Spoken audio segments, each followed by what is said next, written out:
É, quero dar boa noite a todos que estão presentes, e vamos iniciar uma nova turma de PNS. É um prazer para nós, para mim, para o Cris, para o Carlos. O Carlão tá aí, que é outro professor da PNS. E é um grande prazer que a gente vai retomar essa técnica e que ao longo desse curso vocês vão aprender da onde surgiu, tá? A técnica, já adianto que não é nada aleatório, então tudo que a gente mostra, isso é até uma norma, até a gente fala até uma lei do Villeneuve, e tá aí método Villeneuve, Villeneuve, que é criador da técnica. Na verdade, ele não criou a técnica, ele apenas reformulou, tá? Então tudo ele faz questão de ser comprovado da onde que veio,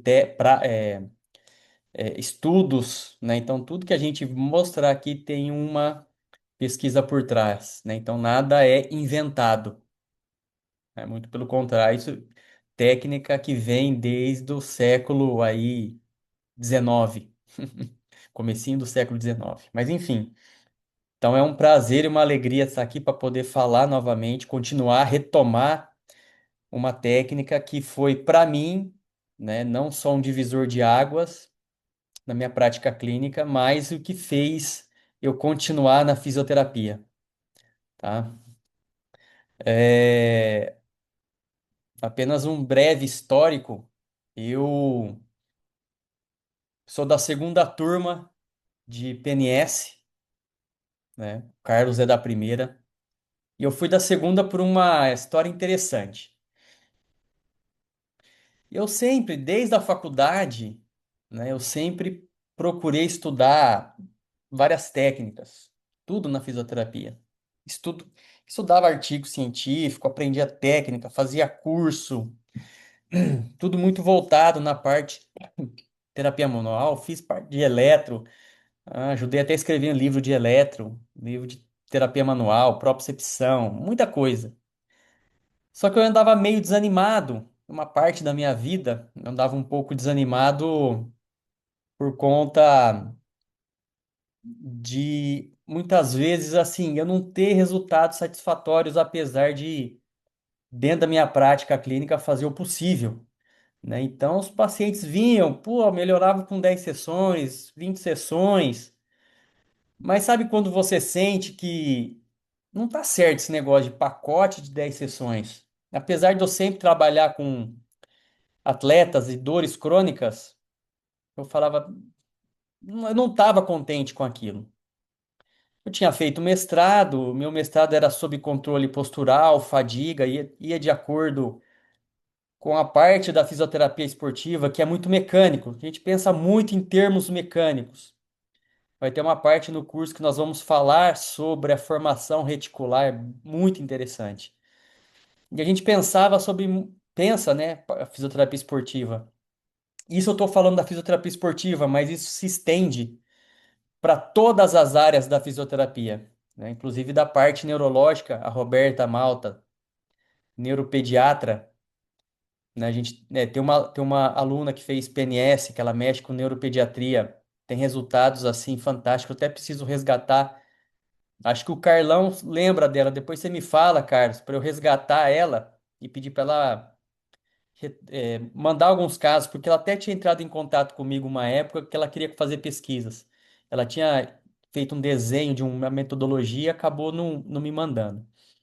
Mas enfim, eu estava bem desanimado. Foi quando, na época, no Instituto Salgado, tinha uma vendedora lá dos cursos que me ligou e falou: Rodolfo, tá vindo um curso novo aqui sobre posturologia e não sei o quê. E começou a falar. Aí eu assim, puta, posturologia? Eu ouvia falar da posturologia, bricô, tal, mas isso não me agradava pelo modo, né? Aí eu falei, não, deixa. Não, mas professor, que eu era professor de terapia manual, tem desconto, não sei o quê. Eu falei, não, deixa. Também estava meio quebrado financeiramente e deixei passar. Dali a pouco, aí teve o primeiro módulo. o Estevão é da primeira turma, o Carlos da primeira turma. E aí teve o primeiro módulo. Eu lembro que eu falei com o Lisandro, vocês conhecem o Lisandro, ele tinha feito o curso. Falei, Lisandro, e aí, como é que é? Ele falou, Rodolfo, cara, você tem que fazer. Meu, você tem que fazer. Você não sabe, eu não consigo descrever o que que é isso aí, cara. É uma coisa absurda. Bom, próximo teve um outro módulo. Eu entrei de gaiata ali, só observando. E eu me lembro que eu entrei numa, numa aula ali que que o Villeneuve, criador, estava falando, que era sobre o nervo facial. E o que eu vi fazendo ali, eu falei, não, não acredito. Na hora eu falei, já vamos montar a segunda turma que eu tenho que entrar. Que aí eu entrei no segunda turma, eu fiquei maluco. É, assim, já no primeiro módulo, a aplicação imediata, eu olhei e falei, não, não acredito no que eu estou vendo. E foi o que me ganhou, e o que me manteve na fisioterapia, meus resultados, inclusive assim, é, em relação à parte esportiva. Pô, esportiva tem que ficar fazendo. Não. Você dá meios, né, para que o que a pessoa vai fazer, seja de correção biomecânica ou de qualquer outra coisa, seja mais efetivo. Porque a gente vai ver o que a gente trata até então é a consequência e não a causa. E com a PNS, com a hierarquia das disfunções, que para mim, só de aprender a hierarquia das disfunções já vale o preço do valor do curso, só com isso, né? É aí que você sabe da onde está vindo a disfunção e o resultado, assim, é muito rápido, né? Deixa eu só ver, acho que tem perguntas aqui. Bom, se tiver alguém pergunta aí, abre o áudio, fala, tá? Só vou me desculpar que eu tô uma tosse, mas é uma tosse alérgica, faz um tempo eu tô bem melhor, tá? Então eu vou ficar tomando água aqui. Bom, enfim, vamos lá. Alguma dúvida aqui? Não, né? Porque nem começou. Mas vamos lá. Quem é o Felipe Villeneuve? Felipe Villeneuve é esse rapaz aqui, é um cabeção, que o cara sabe eu não sei, 1%. Ele é um francês, ele é osteopata de formação e um podólogo. Na verdade, a formação dele é podologia, ele é podólogo. Na França, podólogo é diferente do Brasil, né? Não trata só de unha, micose, unha cravada.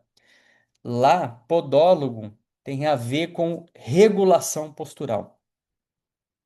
E ele fez porque o pai dele era podólogo na França. E aí, ele estudando a podologia, controle postural, ele viu que ele tinha que ir além porque tinha coisa faltando. Foi que ele se formou em osteopatia. Osteopatia é uma formação, é uma graduação lá, 4 ou 5 anos, não me lembro. Foi aí que ele estudou a osteopatia. Só que ele resgatou a osteopatia clássica, lá do século XIX, com Andrew Steele, e antes ainda, né, com Barber. Então, ele resgatou isso e ele foi desenvolvendo, né, junto com a hierarquia da disfunção, que ele e aí com a história ainda vou contar como que foi desenvolvendo todo a PNS, né, que aqui a gente fala de prática neurosensorial, né? Mas também lá na França tem um outro nome que eles colocaram, o Philippe Villeneuve não gosta, que é estimulação, neuroestimulação manual. É isso, né, Christian? E, e ele iniciou a PNS como posturoterapia neurosensorial, né? Que na verdade são estímulos neurosensoriais manuais, mas com repercussão postural, que a gente vai ver que a grande maioria das disfunções físicas né? Seja visceral, seja emocional, seja qualquer somática, biomecânica, é através da regulação neuropostural que a gente vai conseguir normalizar todas essas disfunções, né? Então, assim, eu sou, acho que um agraciado, um sortudo, eu, o Carlos, da gente ter um contato direto aqui com o Felipe Villeneuve desde o primeiro momento, né? Hoje ele é uma pessoa bem melhor, mais agradável, sim, porque no começo ele é uma pessoa difícil, mas é coisa cultural, né? Então ele vindo para o Brasil viu que é diferente, então hoje ele é uma pessoa bem acessível, bem legal, né? Então a gente senta, come pizza, toma vinho, de vez em quando ele faz algumas piadas, né? Então esse é o Felipe Villeneuve, que depois dessa formação, né, tem outras formações que ele dá, como por exemplo postura e emoção, a parte das estimulações epidérmicas, e no final desse curso que vocês têm, será feita uma breve introdução, né?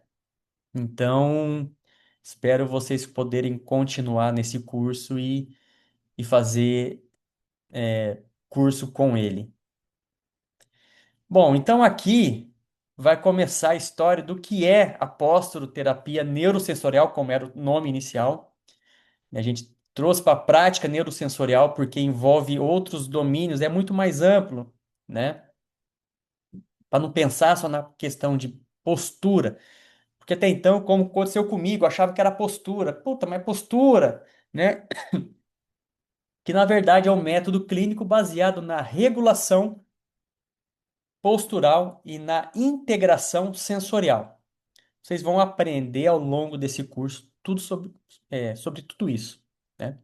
Então, como eu disse, ele é um podólogo osteopata e, na verdade, começou com o seguinte: ele, dentro desses estudos, ele ouvia falar e ele se encontrou num congresso com Pierre-Marie Gagé, que é esse senhor aqui, que eu tive o privilégio, o Carlos também, o Christian também, de conhecer pessoalmente, Pierre-Marie Gagé. Na verdade, o termo posturologia foi ele que cunhou esse termo.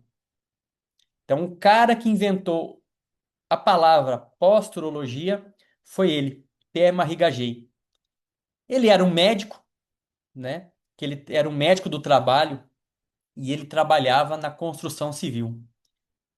Então, pessoas da construção civil caem muito, né? E ele começou, e assim, essas pessoas iam até ele porque ele é um médico do trabalho para dar atestado, afastamento e tudo mais. E ele reparava, ele questionava inúmeros traumatismos cranianos que essa população tinha e as suas consequências.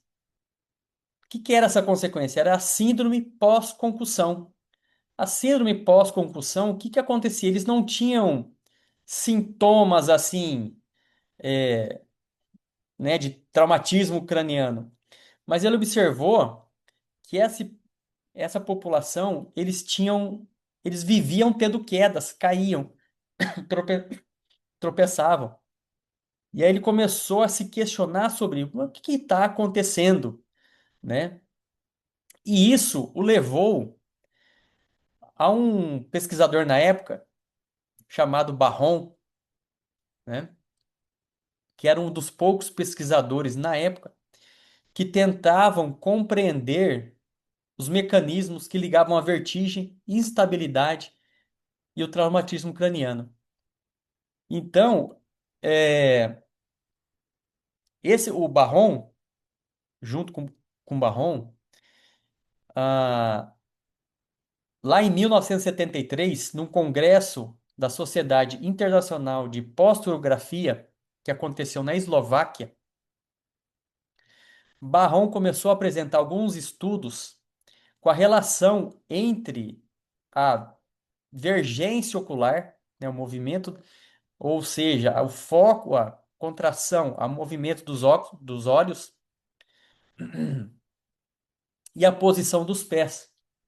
né? Então, Barron, junto com com Villeneuve, com Pierre-Marie Garget, eles começaram a ver que o movimento dos olhos interferia na posição dos pés. E ele observou, então, essas assimetrias, que eram simetrias tônicas, induzidas nessa população com traumatismo craniano.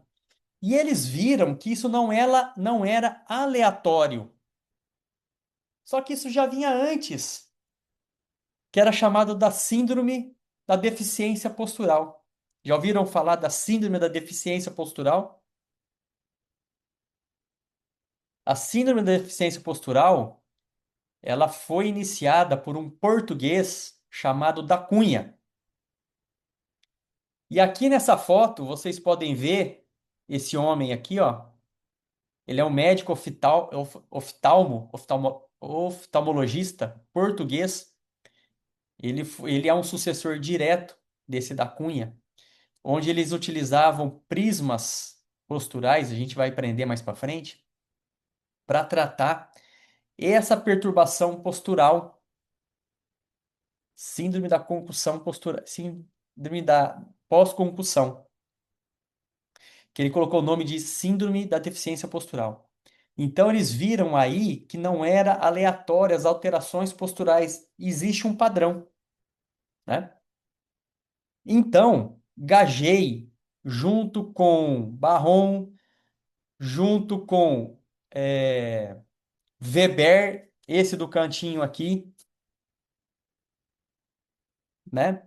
Então eles desenvolveram um sistema chamado sistema postural fino. Esse sistema postural fino, ele mostra que, na verdade, quando nós estamos parados, a gente não está parado. Nós estamos oscilando. Só que é uma oscilação tão pequena, entre 3 ou no máximo 3 graus, e que a gente não percebe por quê. É o sistema vestibular, que é um sistema que ele apenas ele está em ação quando se passa acima de 4 graus, mas eles conseguiram verificar isso através de uma plataforma de força que foi desenvolvida por Pierre-Marie Gagey. Então, assim, o Pierre-Marie Gagey, ele é médico, era médico, só que, no entanto, ele adorava matemática, ele queria ser matemático. Só que o pai dele era um general do exército, general rigoroso, e falou: não, você vai ser médico. Marie Gagey formou medicina, só que ele abandonou depois, ele não exerceu, ele foi estudar para ser monge, e ele se tornou um monge. Só que nesse caminho ele acabou conhecendo uma mulher, que foi a esposa dele, casou, e aí ele voltou a exercer a profissão como médico. Só que médico do trabalho. Então ele falava assim, como ele era médico do trabalho, e não tinha muito serviço, ele tinha tempo de estudar. Então ele identificando essa questão desses traumatismos, as pessoas perdendo equilíbrio, então juntando esse conhecimento médico mais com a matemática que ele dominava, ele que criou as plataformas de força que consegue detectar a oscilação postural através do deslocamento do centro de pressão, e aí eles puderam ver que ah, essas pequenas oscilações. Então eles definiram o nome, esse sistema postural fino, tá? Ahn, Peraí, deixa eu voltar um pouquinho.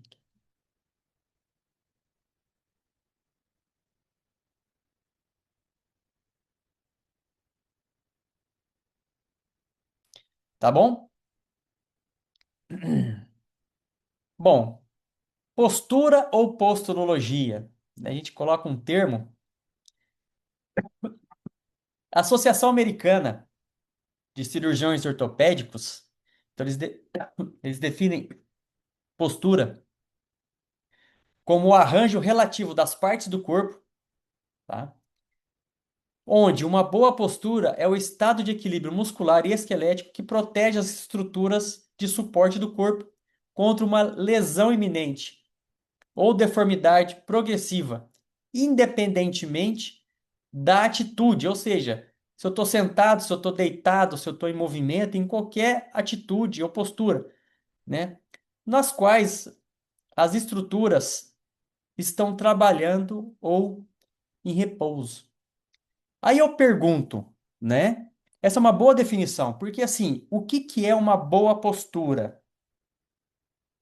Alguém sabe me dizer o que que é uma boa postura?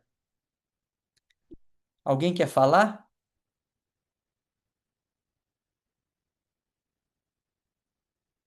Não? O que que é uma boa postura?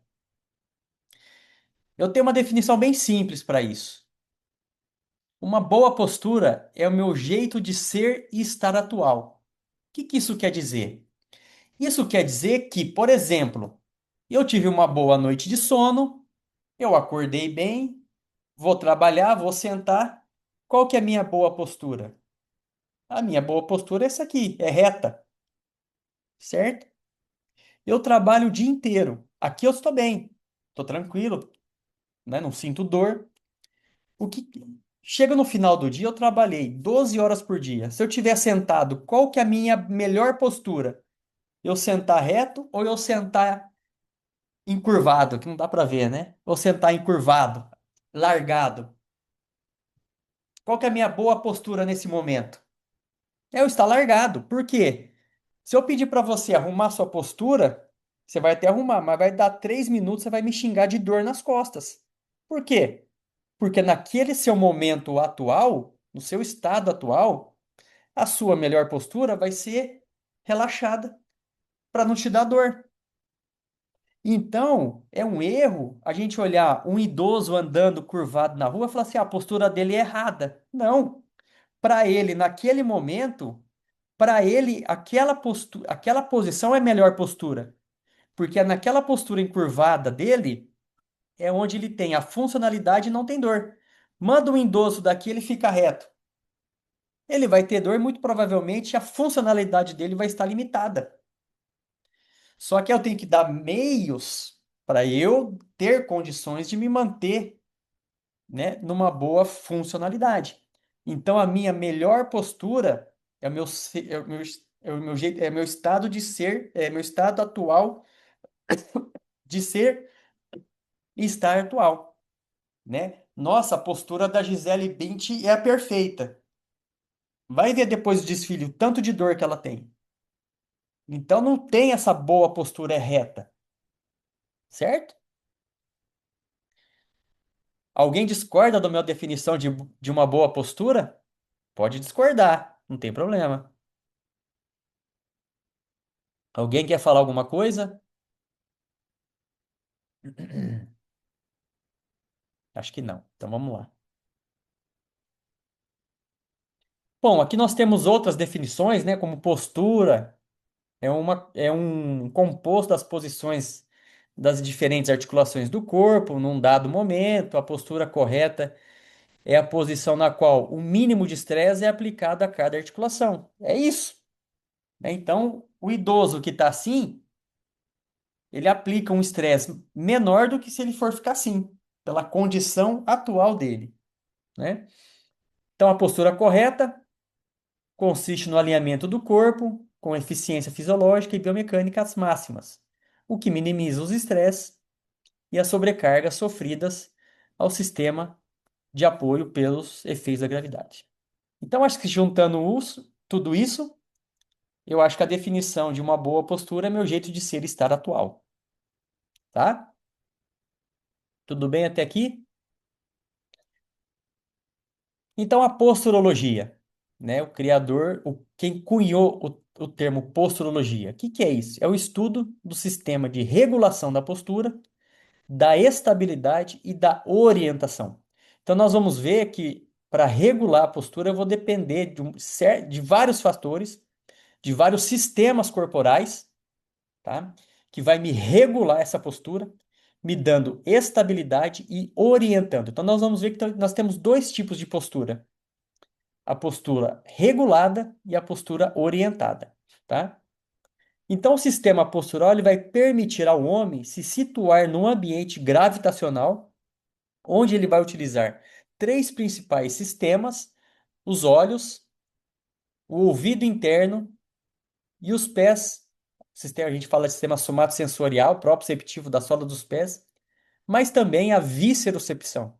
A gente vai ver que os receptores viscerais, eles são importantíssimos também para a regulação da postura, tá?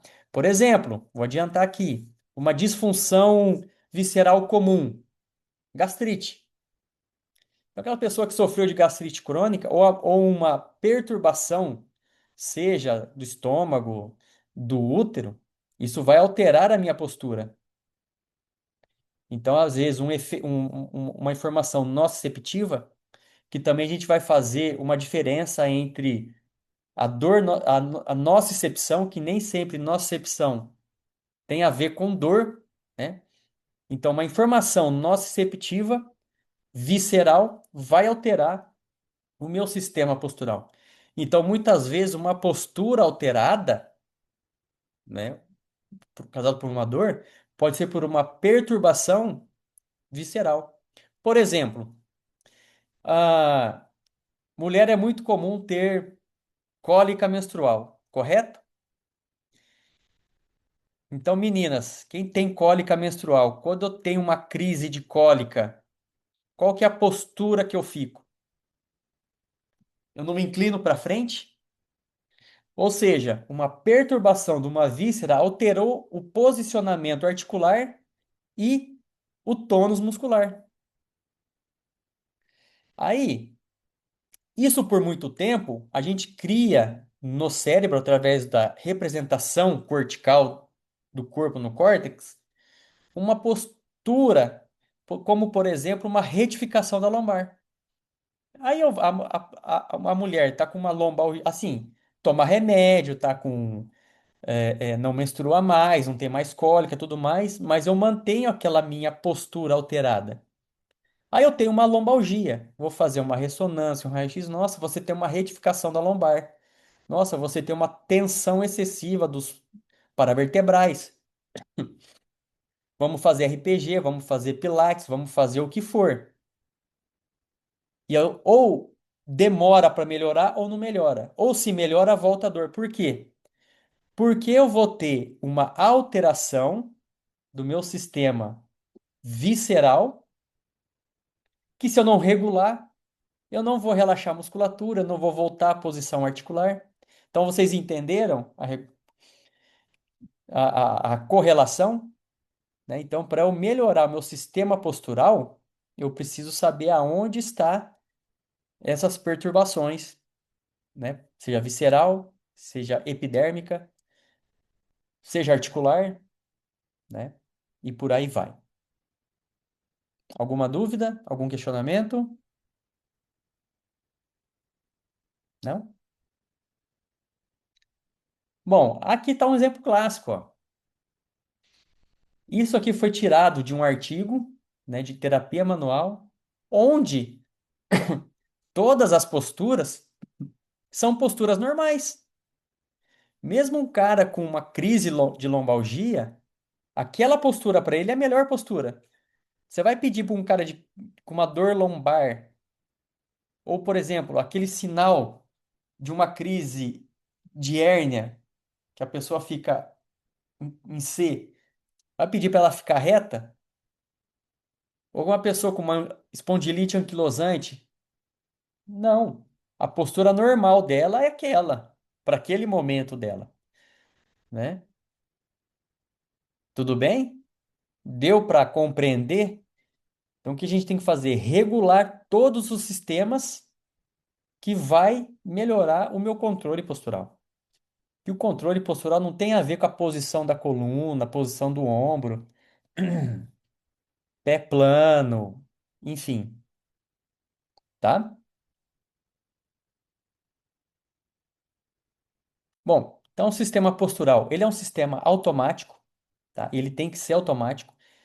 E aí isso vai entrar quando a gente for falar da parte de cognição lá para frente, aí a gente vai entender melhor. Então ele é automático. A manutenção do corpo de um ponto fixo.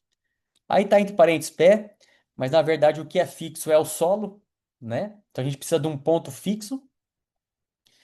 E aí a gente vai ter, o sistema postural ele tem pequenas amplitudes de movimento de no máximo 4 graus, 3, 4 graus, né? Então a gente oscila, né? E nós vamos ver que uma oscilação menor, né, também não é boa. Então a gente precisa, o meu sistema ele tem que ser oscilatório. Isso é um sistema saudável, um sistema postural saudável, certo? Bom, quem começou com isso foi Jean-Bernard Barron, que eu disse lá nos primeiros slides. O que esse maluco fez?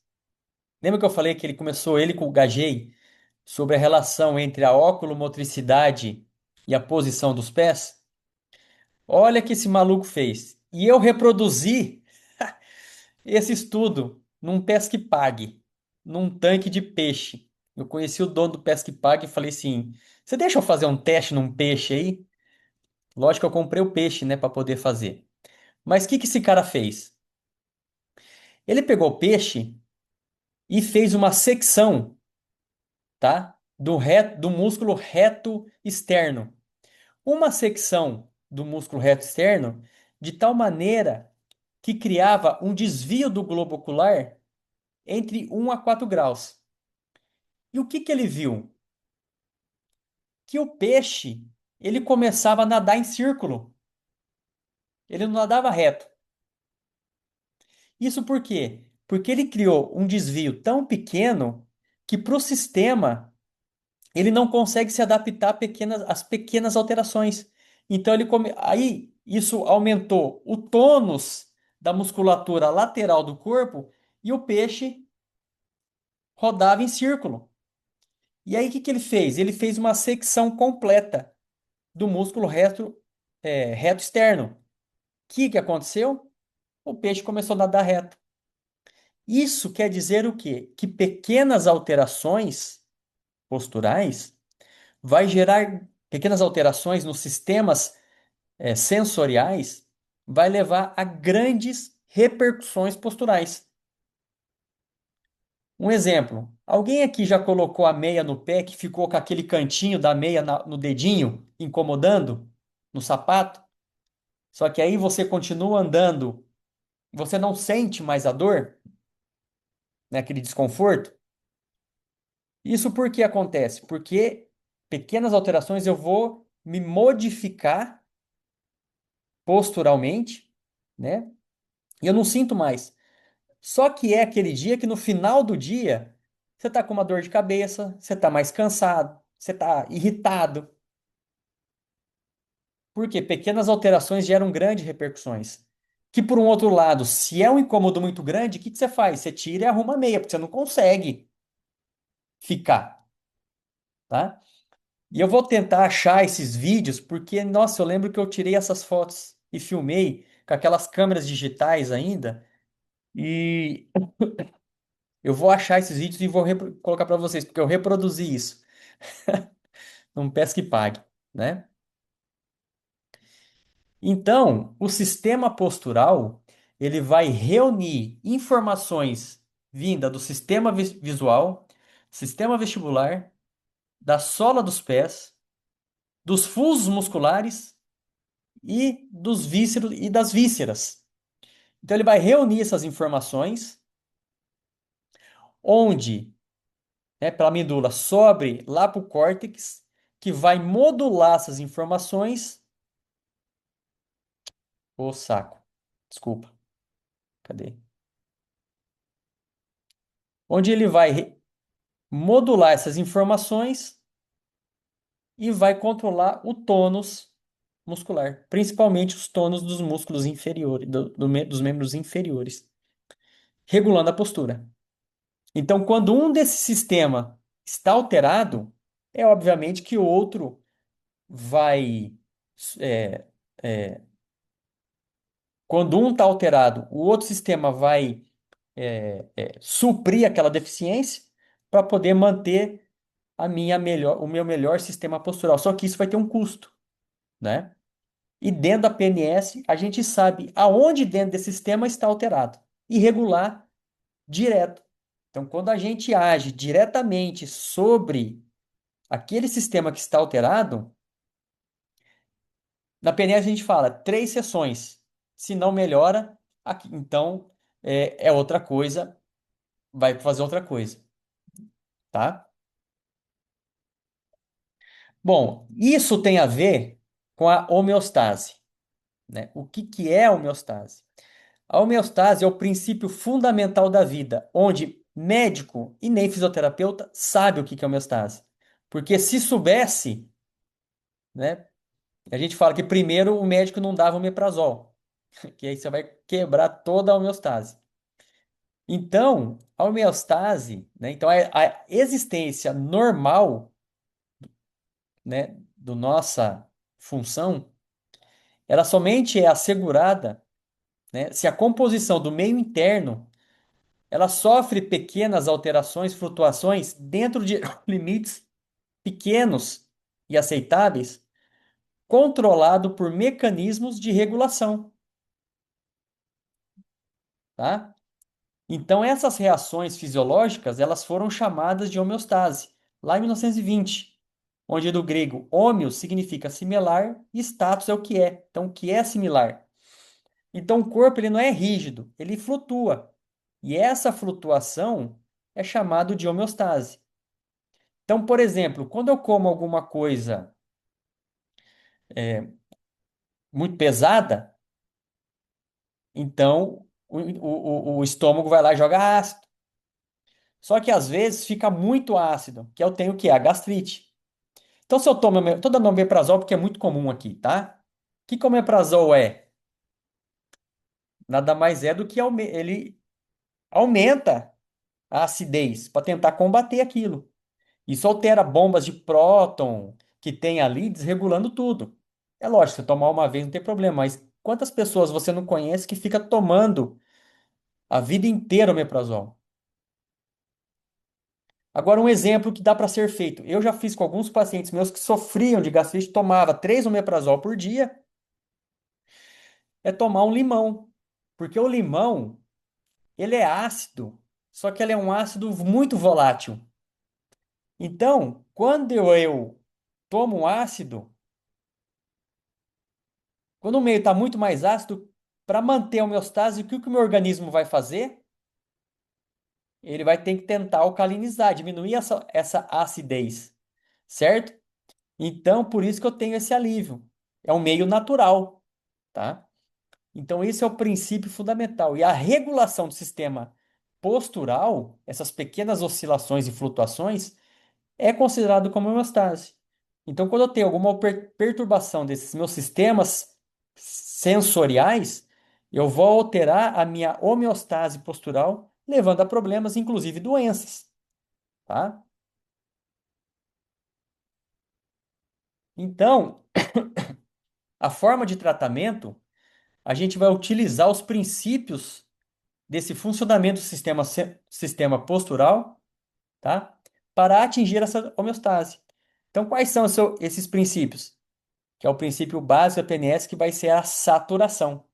E aí a gente vai aprender, né? A gente vai falar aqui, mas quando a gente tiver presencial, que é a, a, o remédio para regular o sistema postural e atingir essa homeostase postural. E neurosensorial, né? Prática neurosensorial. Neurosensorial, isso remonta, como eu disse, o Felipe Villeneuve é um osteopata, ele resgatou lá dos princípios da osteopatia, olha aqui esse livro aqui, ó, 1903, onde ele diz que a osteopatia é um método de tratamento por estimulação mecânica e inibição de impulsos nervosos. A gente vai ver que a gente vai regular essas informações através de estímulos neurais, porque há provas que mostram que essa estimulação ela inibe, estimulação de inibição vem de longa data, lá atrás, bem antes, inclusive, da osteopatia, com o método de Ling. Ling foi lá em 1800 e pouquinho, que era uma técnica de ginástica que se falava que ele utilizava pressões em plexos neurovasculares, né? Então, por através de metâmeros, então você tem os metâmeros, onde eu tenho ali, né, uma via,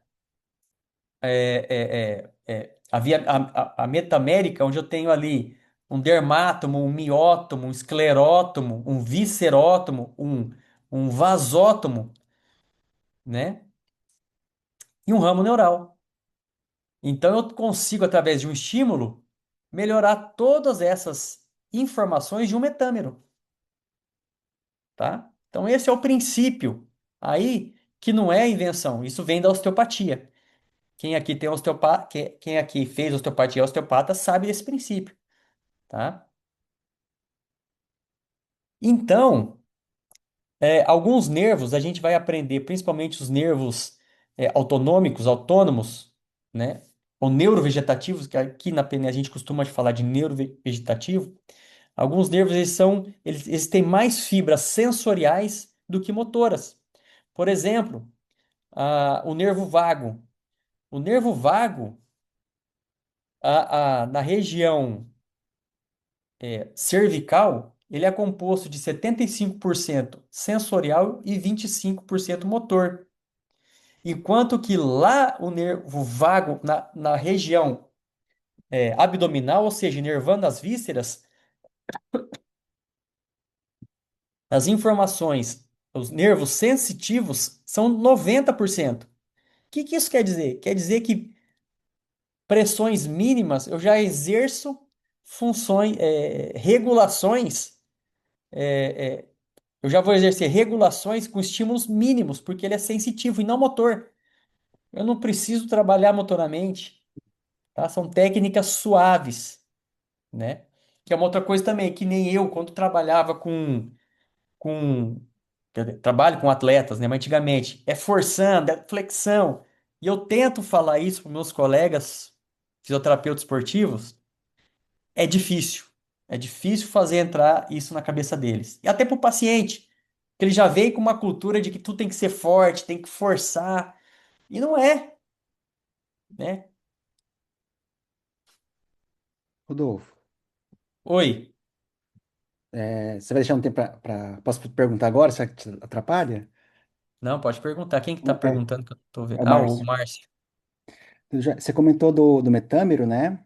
Aí, eu não sei se dá para, no método, assim, por exemplo, se tiver uma restrição artrocinemática, né, ali um segmento facilitado, aí com meta-saturação, assim, você observa, ou no momento, ou posterior, a quebra desse segmento facilitado, do metâmero correspondente, assim, com restrição da mobilidade artrocinemática, assim, de um segmento facilitado no metâmero? Sim. Você observa. Da... Pode falar. Ah, tá, cortou aqui, desculpa. Não, era isso mesmo, sim, só uma curiosidade, assim. Sim. É, É, se você vai é, explicar é, mais pra frente, é tranquilo, tá? Eu não quero atrapalhar.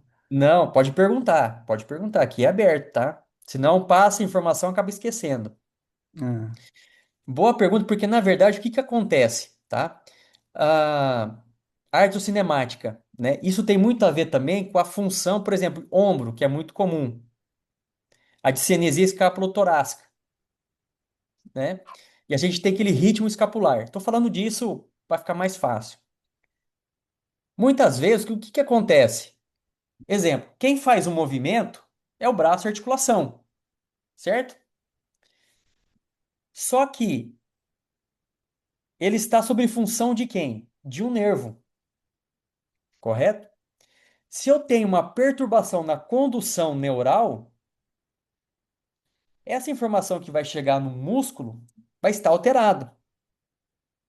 Ou seja, aquele ritmo ele vai ser alterado por quê? Por alteração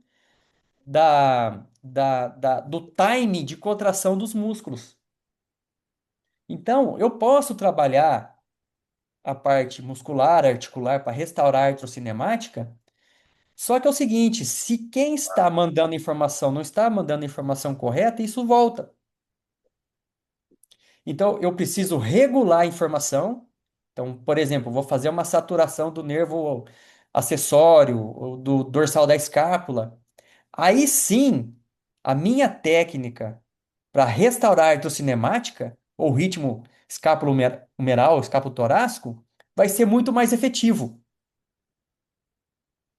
Então, por exemplo, aquilo que eu fico 10 sessões, com uma, duas eu já restauro, porque eu fui na causa do problema, que muitas vezes é essa informação que está trafegando errado. Então, uma vez que eu regulei a informação, aí qualquer outra técnica que eu for fazer para restaurar a artrocinemática vai ser muito mais efetiva, tá? A gente tem algumas alunas que fazem pilates, que é bem interessante, que depois que elas fizeram a PNS, quando chega uma aluna nova, né? Ah, então ela faz uma avaliação e nessa avaliação ela faz a PNS, que ela fala assim, é como se fosse, eu tenho um peixinho de aquário doente. Não adianta eu dar remédio pro peixe se a água tá suja. Eu preciso trocar a água do aquário. Aí o remédio vai fazer efeito. Então o que que ela faz? Ela faz uma sessão de PNS, ou seja, ela limpa a água do aquário, o corpo. Aí o Pilates fica muito mais efetivo. Como? Uma melhor contração muscular, uma melhor estabilidade, time de contração, né? E lógico que ao longo do tempo de tratamento das alunas dela lá, ela faz uma outra sessão ou outra de PNS. Entendeu? Deu para entender, Márcio? Não, tranquilo, tranquilo. Que nem eu, né, que nem quando chega um corredor, cara que corre, para mim, a minha primeira sessão é PNS. Porque depois o que eu vou fazer com ele, se é correção de mecânica, se é uma técnica específica para melhorar a mobilidade de tornozelo, quadril, enfim, fica muito mais fácil, tá? Então é mais ou menos nesse termo, tá? Deu? Explicou? Não, tranquilo, tranquilo. Obrigado, Beleza. obrigado. Então voltando aqui para o neurosensorial, tá? Então assim, a gente utiliza conhecimentos de neurociência, então a gente vai ver tudo isso sobre neurociência, focado na parte funcional entre órgãos, sistemas e o cérebro, né? Então a PNS tem a sua característica maior no trabalho, na melhora da condução aí, mas como eu disse, neurovascular, tá? Pois a gente sabe que o reflexo de uma alteração na função desse sistema são traduzidos pelas distribuições e pelo seu sistema. Então, por exemplo, isso aqui, ó, é um tratado de osteopatia de 1898, né, por esse Elmer Berber, onde ele mostra as compressões neurovasculares, principalmente. Então, aqui, ó, compressão do nervo frênico para tratar dor de cabeça, compressão do plexo celíaco, ou plexo solar para tratar gastrite, ou mesmo compressão do nervo do ciático para tratamento de lombalgia e de dor de joelho, né? Então, esses princípios, eles já vêm desde o século XIX, tá? Então, a gente tem outras técnicas, aqui uma outra técnica para tratamento de hérnia discal, tá? Que é uma técnica de Cyriax, não sei se alguém aqui conhece.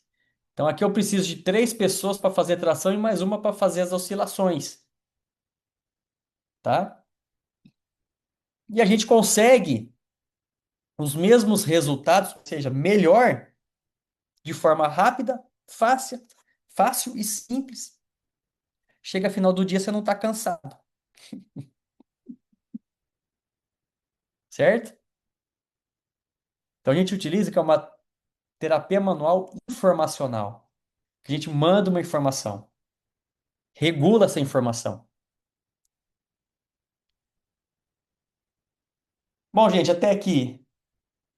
Alguma dúvida? Roberta, o que que você está achando? Alguma pergunta com relação aos seus pacientinhos? Porque agora vai ser bom, reflexos e tônus. Pode falar. Tô com a cabeça fervendo aqui já. Não, a gente nem começou. Não, a única, assim, quando o Márcio estava falando, eu até pensei numa, numa pergunta assim, mais de curiosidade. Mesmo eu tendo, por exemplo, uma hipertonia, né? Se eu tenho uma hipertonia por lesão, então seja ela vascular, eu tenho criança com AVC, por exemplo, eu consigo também modular essa hipertonia mesmo ela sendo decorrente de lesão, por exemplo. Porque, assim, para mim é bem interessante, até você vai falar agora sobre isso, eu estava pensando aqui. Porque muitas vezes a gente consegue, né, dentro do que é possível, modular ali a postura e tal, né, de uma forma mais mecânica, mas bateu uma porta, eu perco tudo que eu fiz em 45 minutos, né? Então tem isso. Você sabe que quando eu fiz a PNS, quando eu comecei, o primeiro pensamento que veio para mim foi quando eu estava no estágio de neuro, que a gente ficava fazendo aquelas técnicas, tanto é que a gente brincava, se agora ninguém bate palma, ninguém fala nada, porque então volta tudo, né? É claro, Exatamente. quando a gente tem uma lesão, tá? A gente não recupera a lesão estrutural. Uhum, Só que o que que acontece? Nessas lesões neurológicas, é, o cérebro, ele recebe uma carga de informação sensorial e proprioceptiva muito grande. sim, E por essa lesão ele não consegue gerenciar essas respostas, tá? sim. Então por isso que a gente tem esses padrões Uhum, neurológicos. Quando a gente regula isso, a gente melhora, a gente facilita um pouco mais, melhorando ou permanece um pouco mais e melhor esses padrões neurológicos. Então as respostas reflexas, elas diminuem. Que aí a gente vai precisar de uhum, você para depois dar os relatos, aham. tá? É que Então, como eu eu... até tava pensando na hora que você estava falando da parte ocular, porque é muito comum, né? São algumas. É quase que é uma regra, assim, quase como uma regra, as crianças que têm, principalmente os espásticos, né? Hipertônicos, Sim, então, assim, tem perdas de movimento quase que geral, eles terem um estrabismo associado, né? Então, normalmente é um estrabismo ou unilateral, se tem uma prevalência, né, de lesão ali, ou se é um quadre, por exemplo, normalmente é uma convergência, e nos hipotônicos, uma divergência. divergência, Então, é. essa também tem essa falta de convergência, né, pela falta do tônus, né, postural ali. Sim. Tanto é que também existem outros meios para manter os ganhos, como por exemplo, você disse bem, existem é, prismas, já viu óculos com prisma que serve para corrigir estrabismo? Uhum, sim. Dentro da posturologia, aquele Orlando da Silva que eu mostrei, o oftalmo lá de Portugal, ele Uhum, trabalha com prismas, só que prismas posturais, que são prismas de baixa dioptria. Então, porque os prismas para estrabismo são de alta dioptria. O que que serve? Para que que sim. serve? Uhum, Para deslocar a imagem, aí não tem diplopia. Só que aham. os prismas posturais, eles vão ter, que é chamado de dioptria, a medida, até no Uhum, máximo 4 dioptrias. Até 4 uhum. dioptrias eu vou ter um efeito postural. O que que eu faço? O que que ele vai fazer? Dependendo do posicionamento, eu vou estimular um músculo e inibir outro. Então Ah, eu vou entendi. melhorar, eu vou manter, tá? Uhum, Por ação uhum. postural de estímulo neural. Sim. A gente Porque o, trouxe o uma. pessoal da estimulação visual usa autodioptria, né? Só que a autodioptria vai modificar a imagem. É igual A palmilha. imagem. É. Uhum, Também dentro sim. aqui, a gente quer até ver com o Villeneuve para trazer as palmilhas posturais, que são palmilhas de no máximo 3 milímetros ou 4, que aí Uhum, eu vou gerar um efeito que é uma pressão de tal forma que eu vou estimular certos receptores para manter a informação, e não de grandes elementos. É o mesmo princípio. uhum. A gente trouxe uma Entendi. vez ele para dar o curso. Eu convidei até um amigo meu que ele tem uma ótica. e trouxe um optometrista dele para fazer. Só que depois os caras não quiseram, pararam. E os oftalmos, eles não querem fazer, porque tem que ficar pensando.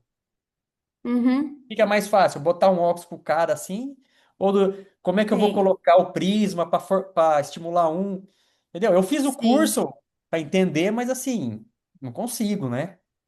Mas Uhum. a gente, mas assim, em Curitiba tem, em São Paulo tem alguns, em Brasília tem outros. Às vezes, se a pessoa tiver condição, ela pode ir para Sim. poder auxiliar. E isso vai melhorar no Uhum. quê? Na regulação do tônus dos músculos Sim. extraoculares que a gente vai ver mais para frente, tá? Uhum.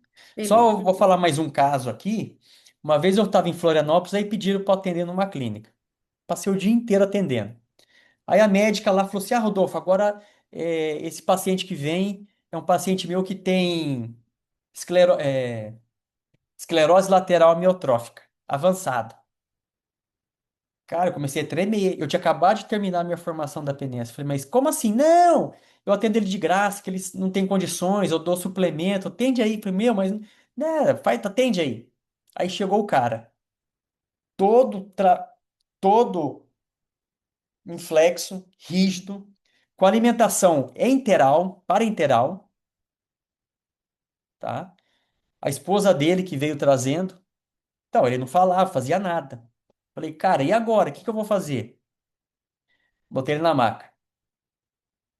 E assim, você vai achando muita coisa, né? Vários. Eu lembro que deu assim uns 20 minutos. Eu fiquei com medo, eu falei assim para a esposa, eu vou parar por aqui. Eu não sei o que que vai acontecer. Parei e tal, foi embora. Voltei para Londrina. Isso foi numa sexta-feira. Na segunda-feira, a médica me manda o print do Facebook. Na época, acho que não tinha nem Instagram direito. Um print ou um áudio, eu não me lembro. Para a médica, que era a filha desse paciente. Falou assim: Olha, eu sou a filha do fulano. é, eu não sei o que foi feito no meu pai, porque quem levou foi minha mãe. Minha mãe não sabe explicar, porque ela é muito simples, humilde. Mas eu só sei que o meu pai, depois de não sei quantos anos, foi a primeira vez que ele dormiu a noite inteira e não reclamou de dor.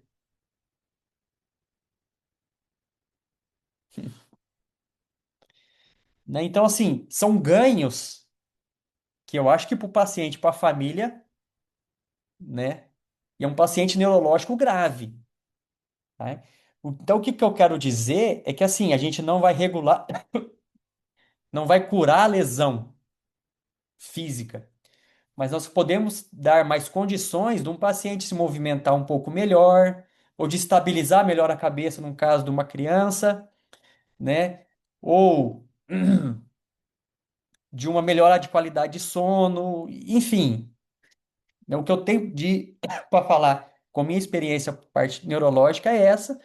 Mas como eu disse, eu tenho essa aluna que fez, que mexe com criança, eu quero resgatar para poder, e você mesmo conversar com ela para poder falar o que que, né?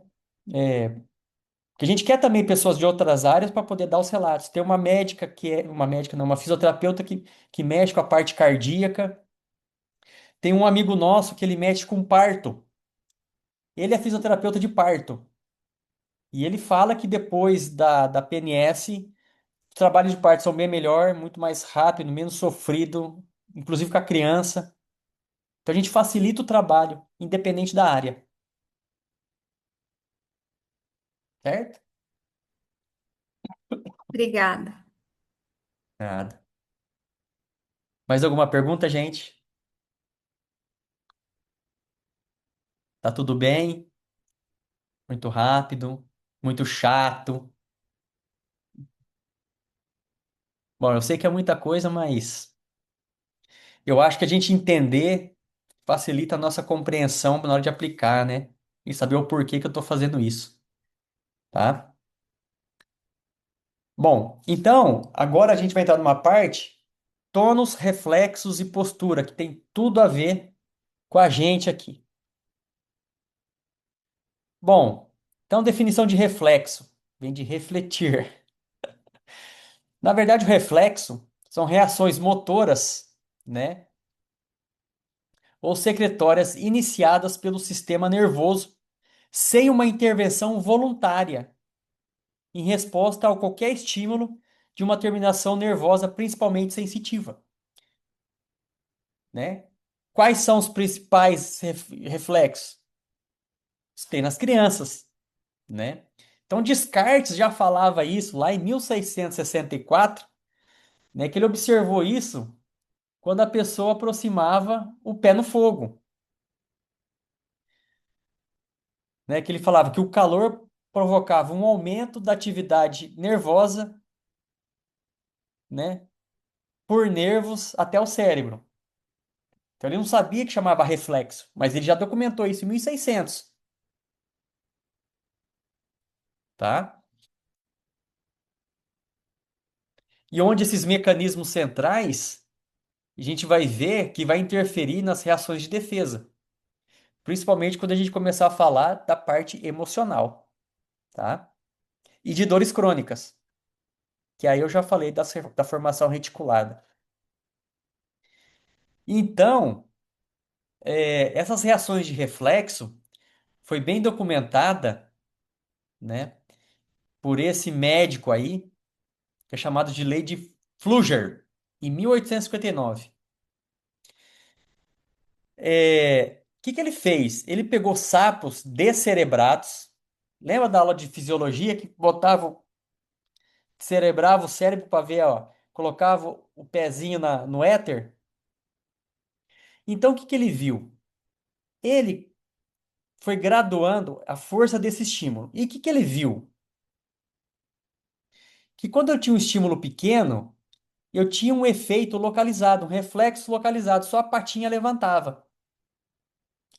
Quando ele aumentou a força do estímulo, já teve uma irradiação dessa força, onde eu tive uma resposta unilateral. Quando ele aumentou ainda mais o estímulo, ele teve uma resposta simétrica dos membros inferiores. E quando essa força de estímulo ele era extremo, eu tinha radiação para o corpo todo. Então, o que que isso quer dizer? Que a resposta de um reflexo ele vai depender da intensidade do estímulo. Não só da intensidade, mas também da duração desse estímulo. Por exemplo, se eu der uma batidinha reflexa aqui, minha mão levanta, ou o joelho, pensa no joelho, o arco reflexo, certo? Eu tenho um efeito local. Agora, se eu der uma porrada, eu pulo da maca. É a intensidade do estímulo. Agora, se eu tiver um estímulo pequenininho, ou seja, uma irritaçãozinha no pé, um estímulo nociceptivo, que nociceptivo nem sempre é dor, mas tudo bem. Só que ao longo do tempo, eu vou ter uma reação generalizada. Eu vou ter uma alteração do tônus. Então, esses reflexos vai depender tanto da força do estímulo quanto da duração. Na duração é quando ela é pequena. Deu para entender isso aí? Então, quando a gente tem essas alterações posturais, né, de alteração de tônus, isso é reflexo de um estímulo que veio lá de trás, tá?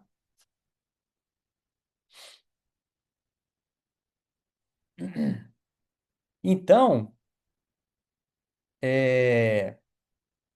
a relação entre tônus e postura, tá? Então, já no começo, lá em 1700, 1970, então é o estado permanente de tensão que é exercido nos músculos a fim de se opor à ação da gravidade sobre o corpo humano. Então, assim, a gente já tem um tônus basal ali, onde ele se mantém ali em repouso. Eu tenho um tônus basal, mesmo deitado, tá? Então, qualquer alteração acima disso, eu vou alterar esse tônus para mais, né? Onde então vai me levar a alterações ou as disfunções posturais através de alteração do tônus.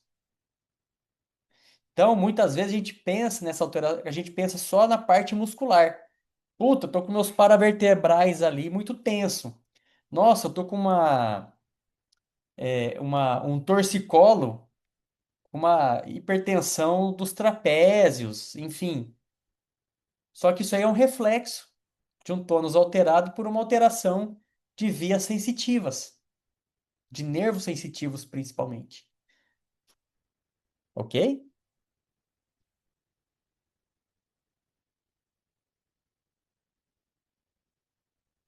Então, a gente tem que levar em consideração, quando eu tenho uma alteração de um tônus, a gente tem que pensar num segmento, na verdade, global, tá? Onde esses elementos neurofisiológicos, a favor dessa abordagem, né, como a influência dos centros supramedulares, que vão modular toda essa alteração de tônus.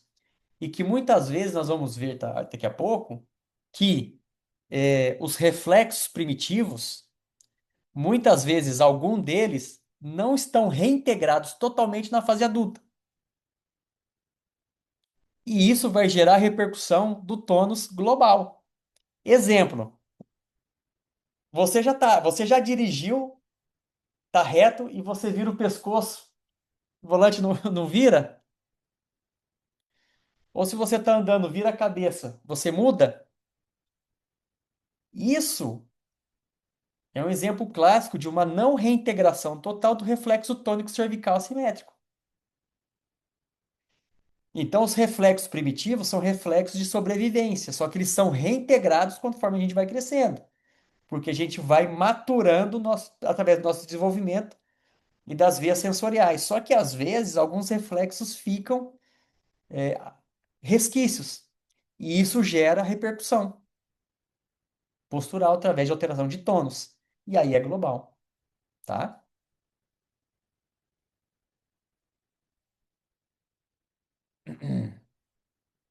Então, a gente tem essas sinergias musculares, que nem, por exemplo, isso aqui foi descrito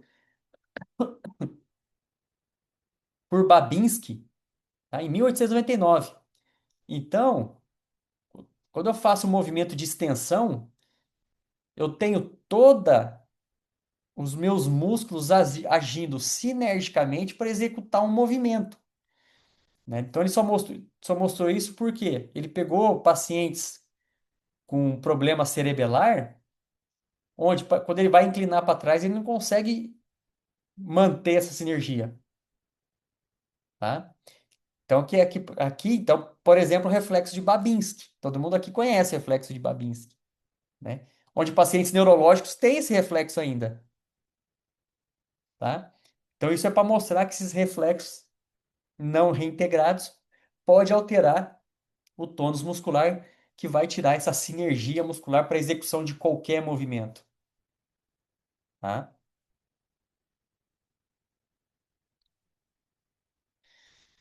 Então, aqui a gente vê alguns reflexos, né? É,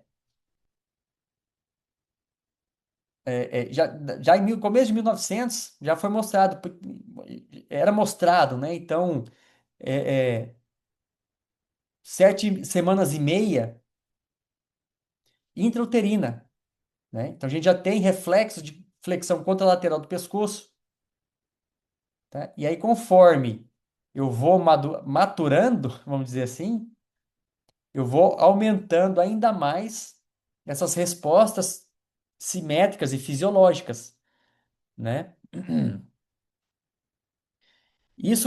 Tá. Isso foi visto quando era estimulado os lábios e as línguas dos embriões. Então, quando estimulava a língua ou o lábio, eu alterava o comportamento motor, nesse caso aqui, flexões do pescoço. Que a gente vai ver mais para frente também que alterações na posição da língua e no lábio altera todo o meu comportamento postural, principalmente em crianças disléxicas, quando a gente for falar da parte cognitiva.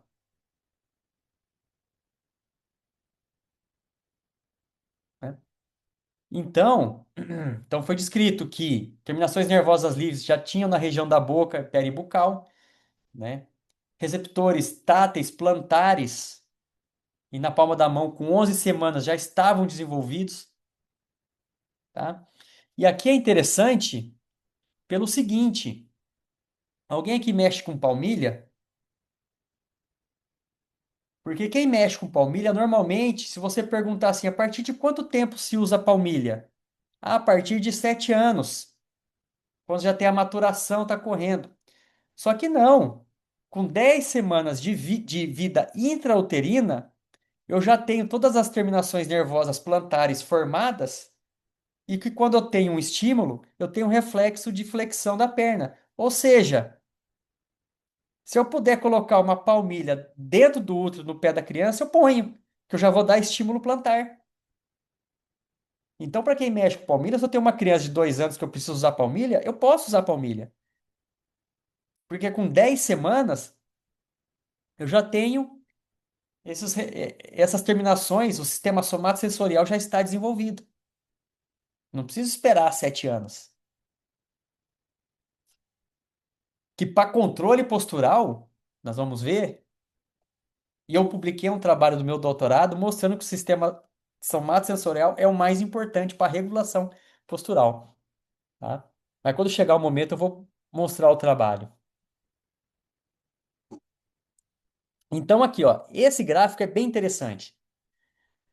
Olha para você, ó, olha só, com 2 semanas de vida, 2 meses de vida intrauterina, eu já tenho meu sistema somestésico, o proprioceptivo dos pés, formado.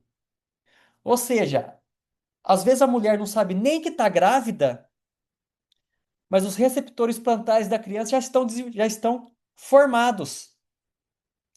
E a gente sabe que quanto mais novo, mais cedo, é, quanto mais cedo uma estrutura ela aparece, mais importante ela é. Então, de todas os receptores sensoriais, o somestésico é o mais importante. Então, a gente vê ó, que 4 meses começa, pouco mais de 4 meses, começa o sistema auditivo a formar. E ele vai terminar a sua formação lá com 6 anos. A visão, ela começa com 6 meses de vida intrauterina e vai terminar a sua maturação com 3 anos, certo? Então a gente vê que o olfato, a boca, sistema somatosensorial, eles já estão formados com 4 meses de vida, de vida intrauterina, certo? Então, isso é para a gente ter uma noção de que, atuando nesses receptores, eu vou gerar um efeito incrível no corpo. E, por outro lado, alterações nessas estruturas, nesses sistemas sensoriais, vão gerar as maiores repercussões, tá? Alguma pergunta até aqui? Tudo bem? Simone, alguma pergunta? Não, tudo bem. Não vai falar? Não vai perguntar Não, nada? A não tenho Simone, nada. ela tá aqui fazendo novamente o curso, porque na verdade teve muitas alterações na parte prática, né? E algumas informações também teóricas, né? Que turma que você é, Simone? Fiz em 22. Ah, na Logo, pandemia. logo depois da pandemia. É verdade, é verdade. Na pandemia. Legal. Bom, então, a maturação, né, a gente chama de ontogênese, que é a formação do tônus postural, vai ter dois momentos. O primeiro momento, que é o sistema infracortical, que é o sistema arcaico, que é o sistema de sobrevivência, que é o reflexo. Então, que ele tem por função antigravitacionária, onde o desenvolvimento ele vai ser ascendente. Então, ele é automático. Ele é o primeiro a se formar. Acho que tem que passar aqui. Ele é o primeiro a se formar. Então ele se forma até quando a criança ali se mantém estabilizada, sentada, né? E depois ele se estabiliza. E num segundo momento, eu vou ter o sistema córtico-espinhal, que é, é- que é o mais recente, que ele vai regular ou modular o tônus, que aí ele é de baixo para cima. Então, o sistema córtico-espinhal, ele é de cima para baixo, porque eu maturo aqui em cima e vou formando a minha função, a meu tônus antigravitacionários, tá? Que é de sobrevivência. E depois, quando a criança começa a ficar em pé, que eu vou regular o meu tônus, que é o sistema córtico-espinhal, que é onde vai começar os movimentos finos, tá? Então, essa é a formação do sistema postural. Primeiro, ele é automático, assim, os dois têm que ser automático, né? Mas a função primária, que é dada pelos reflexos, que é o estímulo de sobrevivência, e depois a gente vai maturando esse sistema postural através do sistema córtico-espinhal, né? E aqui, esse cara aqui, André Tomás, ele foi um neurofisiologista muito importante na questão do sistema postural, porque ele dizia isso aqui, ó: se o homem for forçado a querer controlar incessantemente o seu equilíbrio, a sua atenção seria desviada para os fenômenos puramente físicos. E isso seria o detrimento do desenvolvimento e da maturação da inteligência.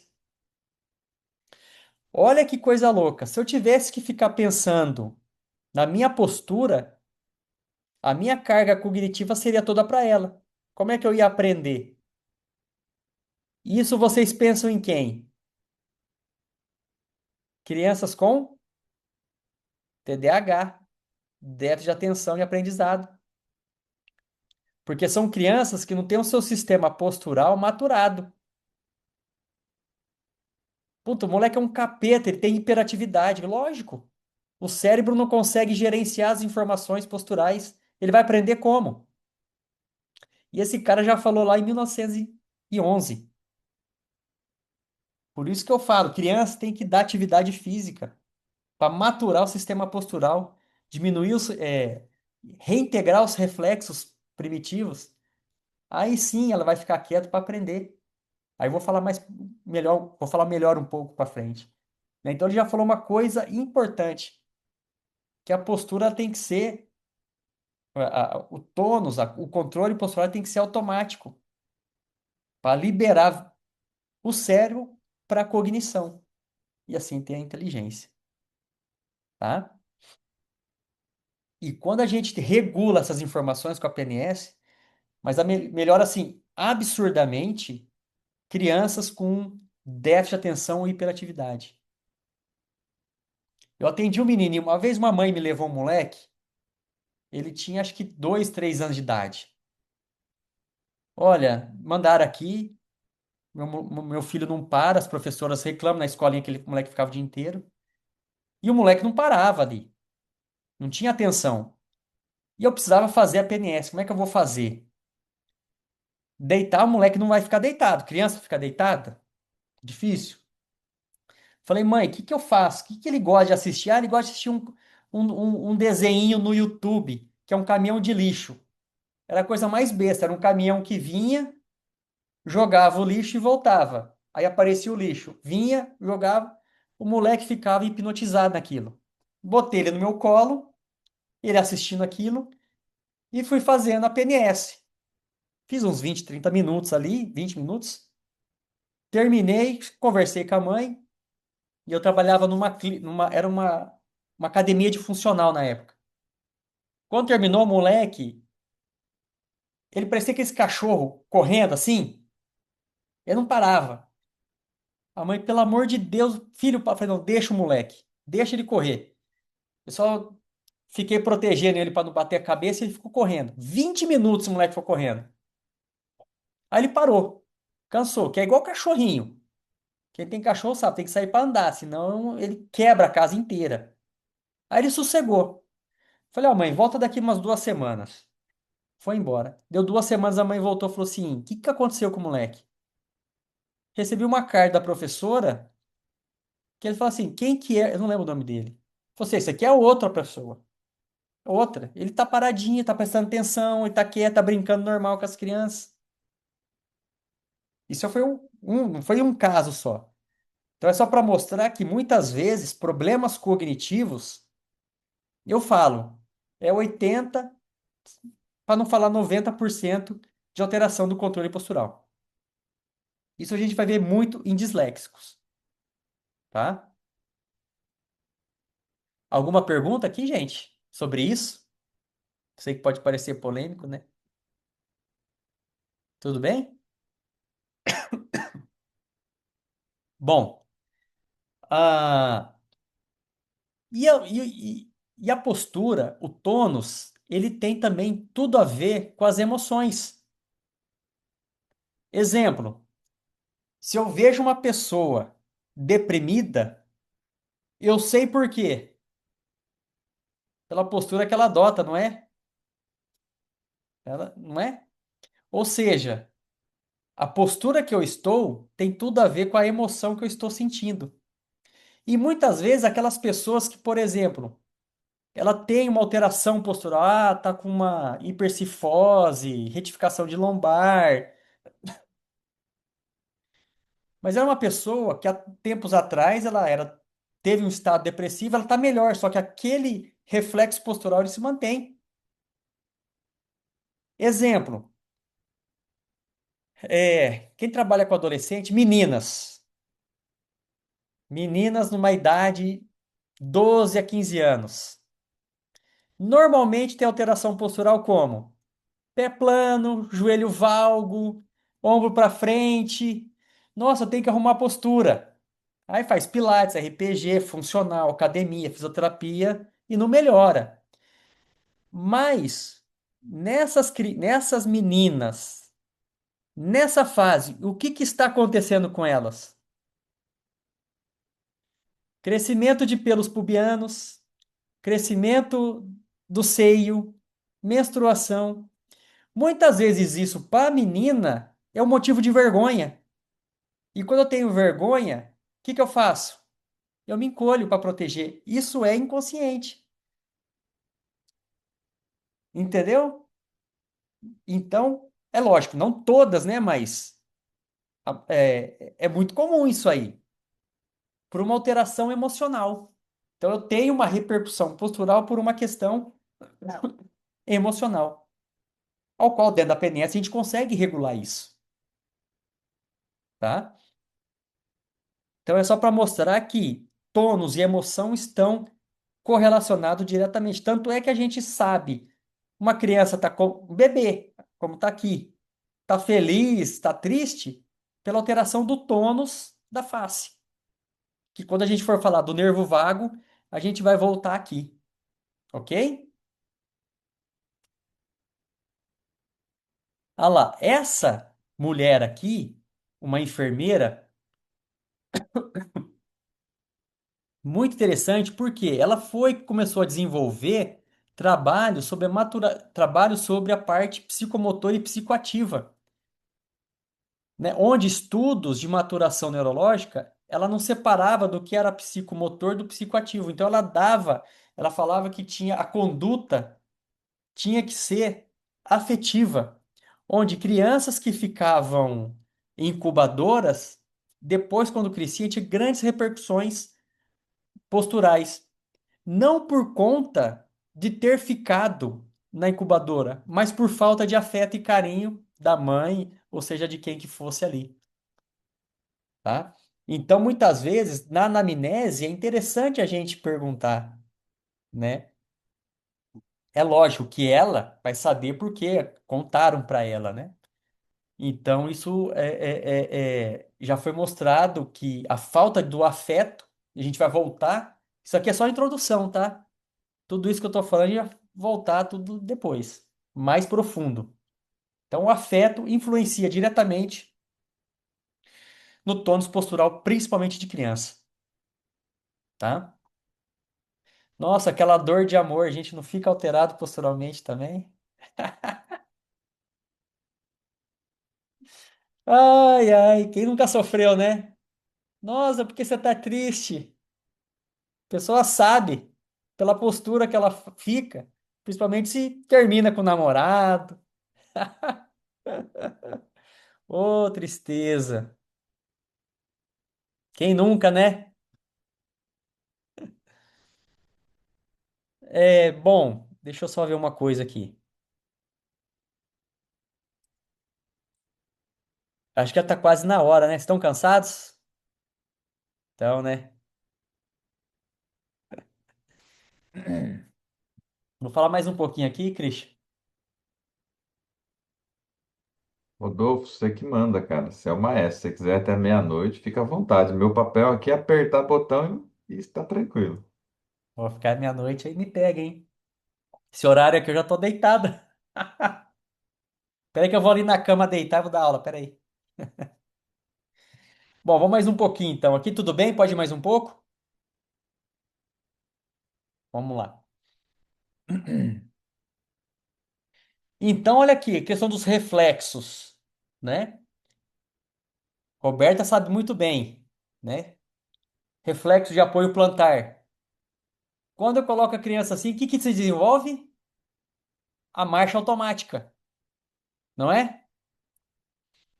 Outro reflexo de micção, os quatro pontos cardinais, né? Então, essas estimulações cutâneas, ela modula o tônus postural, inclusive visceral. Por isso da importância da integração desses reflexos, né?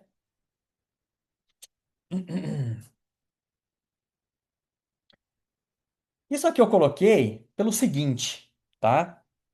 Deixa eu só ver se eu tenho. Eu tirei. Isso aqui é interessante pelo seguinte. A,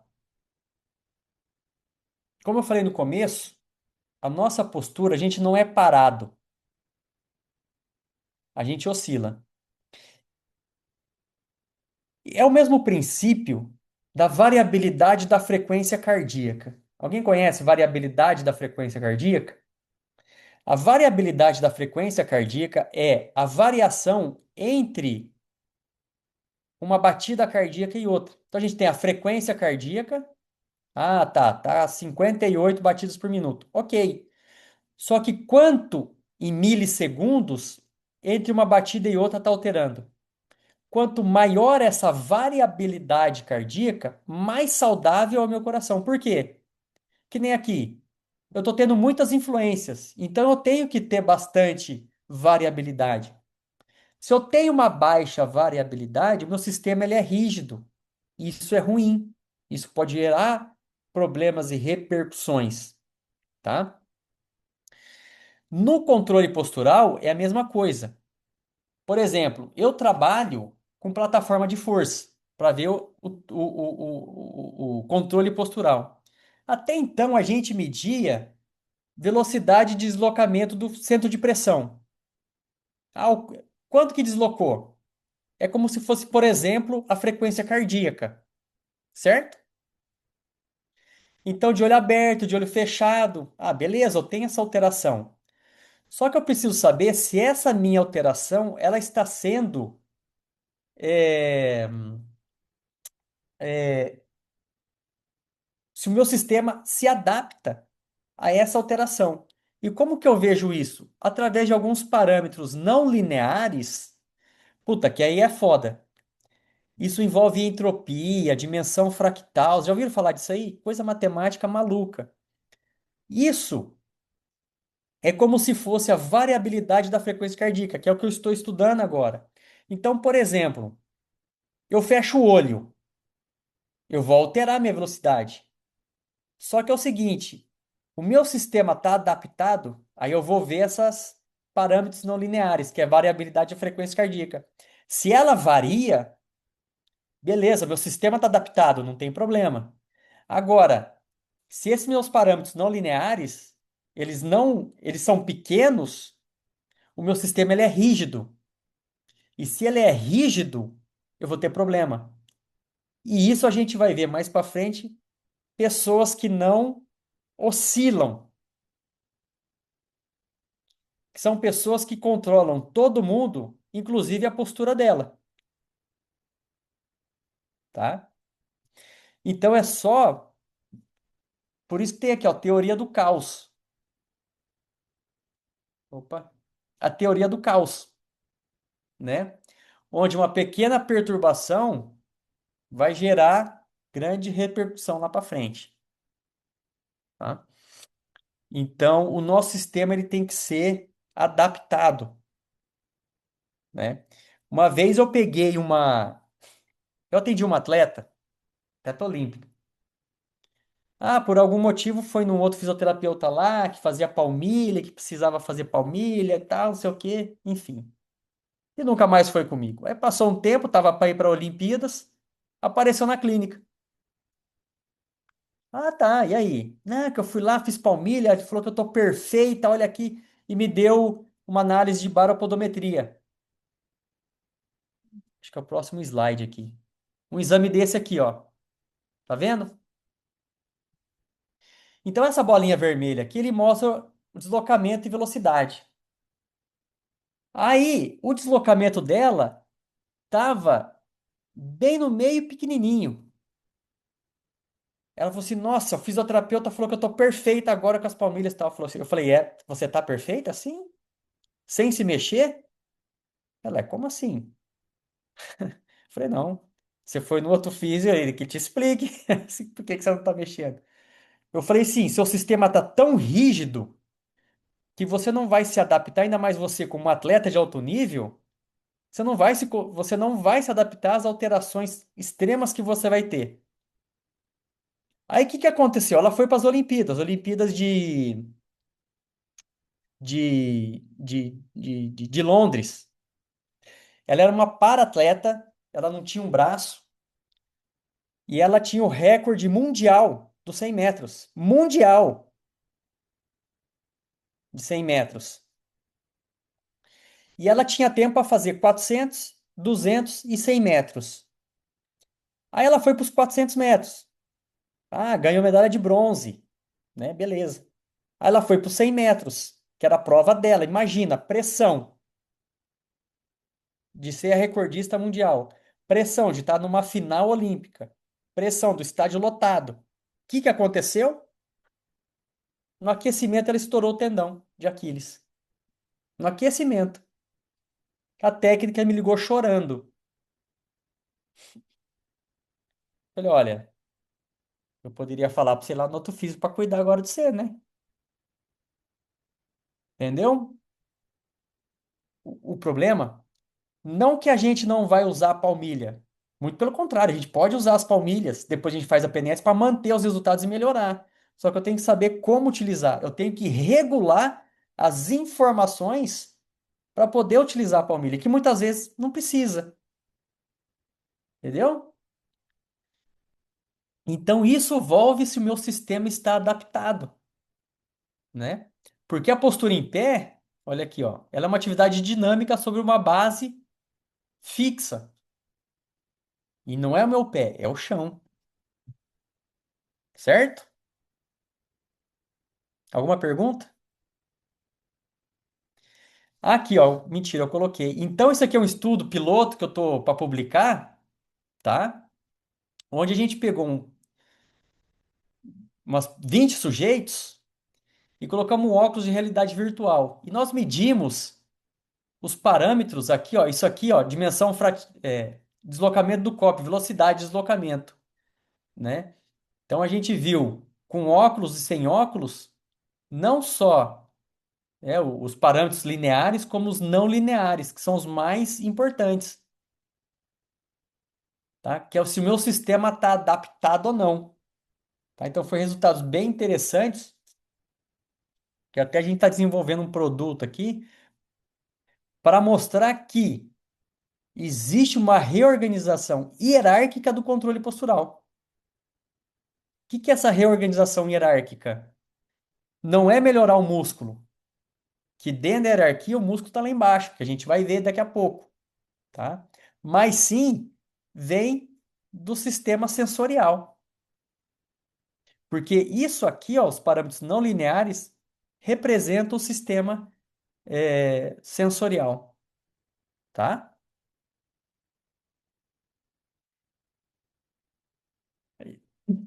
Eu vou terminar aqui, eu vou só mostrar isso aqui. Alguém sabe, ou já ouviu falar da história da galinha sem cabeça que viveu um mês ainda? Vocês não viram isso aí? Isso foi documentado.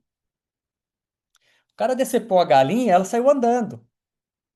E o cara começou a nutrir a galinha e ela viveu um mês sem cabeça. O que que isso quer dizer? Isso quer dizer que a minha postura e locomoção, ela não depende do meu cérebro. Porque o controle motor e o controle postural se fazem particularmente ao nível da medula e do tronco cerebral. É um sistema automático. Esse caso aqui de uma ressonância, o que que é isso? É uma ressonância de um homem da França de 44 anos, onde ele trabalhava, tinha dois filhos, era casado, é, e estava com uma dor e foi fazer uma ressonância. Com 44 anos. Quando foi feita a ressonância, o médico olhou e falou: Você não tem cérebro. Você tem 10% do cérebro, os outros 90% é preenchido de líquido. E ele trabalhava, tinha filho, e aí? Isso mostra que o nosso controle, mais uma vez, a postura e a locomoção, ela é automática, ela tem que ser automática. Eu não posso, por exemplo, que nem no meu caso, você precisa melhorar a sua cadência na corrida. Se eu falar para o cara isso, eu tenho que correr a 170 por minuto. Passo. Deixa eu ver meu tempo. Quando eu for ver o tempo, eu já perdi minha cadência. Quando eu for pensar na postura, eu já perdi o tempo. Eu tenho que ter minha locomoção e postura automatizado. A gente não faz duas coisas ao mesmo tempo de forma consciente. Quando que eu faço? Quando uma está automatizada. É igual quando a gente foi aprender a dirigir. Ou eu pisava na embreagem, ou olhava para o retrovisor, ou eu trocava. Hoje eu dirijo falando telefone. Por quê? O ato de dirigir está automatizado. Então, controle postural, locomoção, ele tem que ser automatizado. Isso impacta muito, tá? Seja desde a cognição quanto da parte motora, né? Eu acho que tá bom até aqui, né, Cris? Tá ótimo, Rodolfo. Senão a Mércia vai dormir ali, coitado. Tá Eu encostadinha ali, parei o né, Mércia? compartilhamento? Oi? Eu parei o compartilhamento? Será que fui eu? Se fui eu, peço desculpas. Não, tudo bem. Pode voltar. Não, tudo bem, a gente parou aqui só. Não, nós paramos aqui. Gostaram da aula, pessoal? Para quem ainda não se inscreveu no curso de PNS, hoje nós liberamos essa primeira aula para vocês. Ainda dá tempo de vocês participarem dessa turma. Essa turma será realizada em formato híbrido. Teremos aulas segundas e quartas à noite, das 20 até as 21h30, 22 horas, né, pessoal? Gostaria de apresentar também o professor Carlos. Carlão, dá um oi para a turma aí. Estava quietinho ali, só respondendo no chat. Olá, pessoal. Boa noite. Eu sou o Carlos e estarei aí com vocês, né? Obrigado aí, Rodolfo, pela aula. Tem muita coisa para a gente ver. Vamos com calma. A gente vai passando toda a parte teórica, né, do que a gente conseguir aí na parte online. E se tiverem alguma dúvida, para quem está inscrito no curso lá, manda lá no grupo e a gente vai respondendo conforme vai surgindo aí. Bom, e para quem ainda não fez inscrição, fiquem atentos, serão aulas online e também teremos 3 módulos presenciais, com duração de 4 dias, onde os professores vão passar toda essa teoria em prática para que vocês possam aplicar isso na prática clínica de vocês. Tá joia? Espero que vocês tenham gostado dessa aula. Para os que já estão matriculados, essa aula vai na plataforma possivelmente depois de amanhã, que é o tempo que eu tenho que para editar essa aula para colocar lá na plataforma. Vocês já baixaram também o PDF lá, espero. Se vocês tiverem alguma dúvida em relação ao acesso da plataforma, é só falarem diretamente comigo. Com relação às perguntas do módulo, também vocês podem compartilhar no grupo, né? O Rodolfo e o Carlos estão lá presentes para esclarecerem todas as dúvidas para vocês, tá joia? Rodolfo, parabéns, obrigado pela aula, foi excelente. Não sei se você quer dar um último recado. Não, agradecer a paciência e disposição para ficar até agora. Eu sei que é meio pesado, mas a gente está começando só. Mas eu acho importante a gente passar a parte teórica para o pessoal entender, né? Porque uma dos requisitos para a gente poder dar essa aula é passar a parte teórica, né? Então, estou cumprindo com o dever, mas vai ser bom. Na parte prática aí que vai ser legal. Obrigado pela atenção aí. Valeu, Christian. Obrigado, hein? Obrigado você, gente. Agradeço a presença de todos os nossos colegas da velha guarda aí da PNS, né, que fazem parte da história desse método. Estamos Estevão, bastante otimistas aí em colocar de volta aí no lugar que tem que estar essa metodologia, viu? Obrigado. Agora eu vou parar a nossa gravação.